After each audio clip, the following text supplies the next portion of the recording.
wabarakatuh. Saya Pipit Febriani dengan NIM 10520002990. Video kali ini saya buat untuk menyelesaikan UAS mata kuliah Penghantar Ilmu Hukum.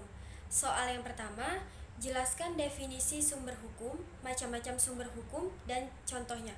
Uraikan dengan sangat jelas. Yang pertama ada sumber hukum dalam arti sebagai asalnya hukum ialah membawa kepada suatu penyelidikan tentang wewenang untuk menyelidiki apakah suatu keputusan berasal dari penguasa yang berwenang atau tidak. Sumber hukum juga banyak diartikan oleh berbagai para ahli, sehingga dapat disimpulkan bahwa sumber hukum adalah segala sesuatu yang menimbulkan aturan-aturan yang mengikat dan memaksa, sehingga apabila aturan itu dilanggar akan menimbulkan sanksi yang tegas dan nyata bagi pelanggar. Secara umum ada dua macam-macam sumber hukum, yaitu sumber hukum material dan sumber hukum formal. Berikut merupakan penjelasannya. Yang pertama ada sumber hukum material. Sumber hukum material merupakan semua norma, kaidah atau aturan yang menjadikan pedoman manusia dalam bertindak. Lebih jelasnya memberikan pengaruh pada proses pembentukan hukum yang disaksikan dan diterapkan dalam sebuah lingkungan masyarakat. Contohnya pada pasal 199 KUH Perdata tentang putusnya perkawinan. Yang kedua ada sumber hukum formal, yaitu merupakan hasil penerapan dari sumber hukum material. Penerapan ini dilakukan agar semua objek hukum bisa menaatinya dan hukum bisa berjalan dengan baik. Contohnya, kebiasaan masyarakat seperti adat istiadat dan tradisi yang berlaku di berbagai daerah Indonesia yang berbeda. Soal kedua ada jelaskan tentang objek dan subjek hukum dan berikan contohnya.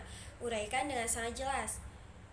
Pengertian subjek hukum sendiri adalah suatu pihak yang berdasarkan hukum telah mempunyai hak, kewajiban, kekuasaan tertentu atas sesuatu tertentu.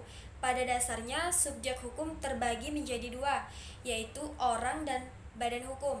Sejak seseorang dilahirkan, maka sejak itu pula ia dianggap sebagai subjek hukum.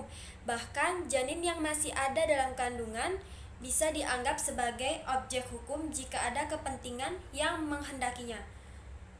Badan hukum adalah suatu badan usaha yang berdasarkan hukum yang berlaku, serta berdasarkan pada kenyataannya persyaratan yang dipenuhinya telah diakui sebagai badan hukum, yakni badan usaha yang telah dianggap atau digolongkan berkedudukan sebagai subjek hukum sehingga mempunyai kedudukan yang sama dengan orang, meskipun dalam menggunakan hak dan pelaksanaan kewajiban dilakukan atau diwakili oleh pengurusnya.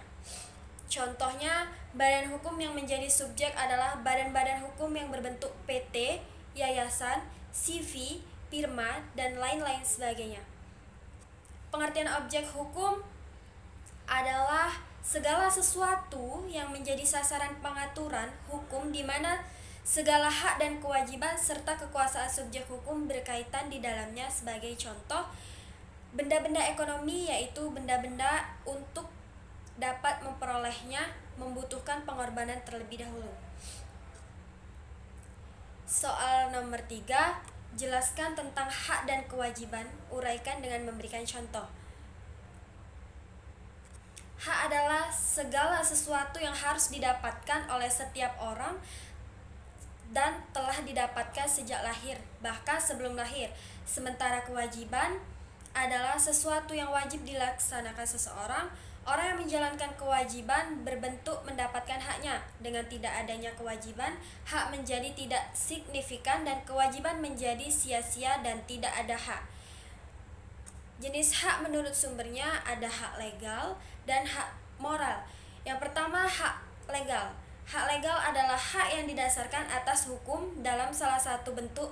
Hak legal ini lebih banyak berbicara tentang hukum atau sosial. Contoh, kasus mengeluarkan peraturan bahwa veteran perang memperoleh tunjangan setiap bulan, maka setiap veteran yang telah memenuhi syarat ditentukan berhak untuk mendapatkan tunjangan tersebut.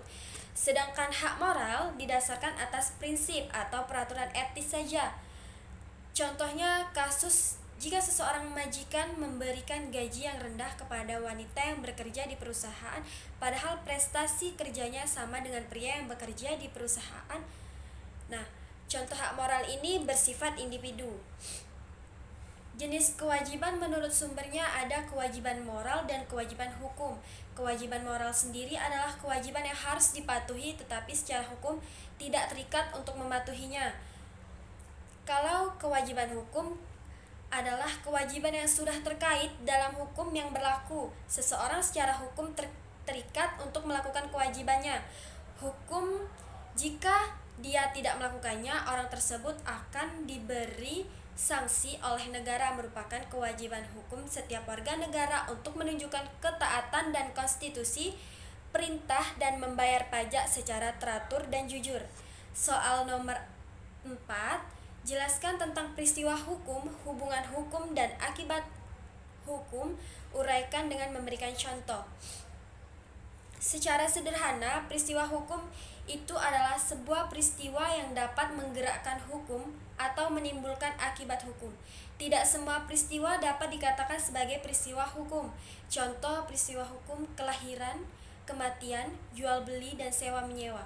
Nah, sedangkan yang dimaksud dengan hubungan hukum ialah hubungan antara dua atau lebih subjek hukum. Dalam hubungan hukum ini, hak dan kewajiban pihak yang satu berhadapan dengan hak dan kewajiban pihak yang lain. Tidak semua hubungan merupakan hubungan hukum karena suatu hubungan hukum harus ada dasar hukum yang mengatur dan diikuti dengan adanya peristiwa hukum. Peristiwa hukum adalah peristiwa yang membawa akibat hukum di mana menimbulkan hak dan kewajiban terhadap subjek hukum.